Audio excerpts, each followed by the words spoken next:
Raġel Ġermaniż li kien f'pajjiżna fuq btala jinsab fil-periklu tal-mewt wara li ttajjer minn taxi. L-inċident seħħ fir-Ring Road tal-Ajruport Internazzjonali ta' Malta.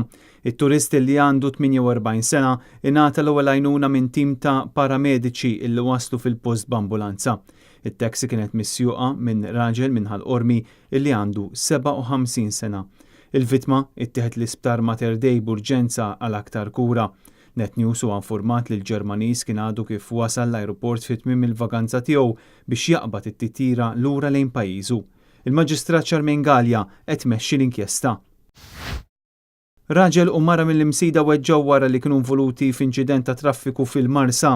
L-inċident seħħ għal-ħabta tan-nofsija ta' filgħodu biż-żewġ persuni kienu għaddejjin minn triq għal Domoro bil-karozza tat-tip Toyota Vitz missjuqa mir-raġel illi għandu 56 sena. Għal xi raġuni huwa tilef il-kontroll tal-vettura u nqaleb. Il-mara ta' 54 sena kienet passiġġiera miegħu fil-karozza. Fil-post isejħu l-pulizija u tim mediku b'ambulanza filwaqt li l-membri mid-Dipartiment tal-Protezzjoni Ċivili għenu biex iż-żewġ persuni nħarġu mill-karozza. Huma ttieħdu l-isptar Mater Dei għall-kura fejn ir-raġel ġie ċertifikat li qed isofri minn feriti gravi filwaqt li l-mara qed issofri minn feriti ħfief. Aktar investigazzjonijiet tal-pulizija għadhom għaddejjin.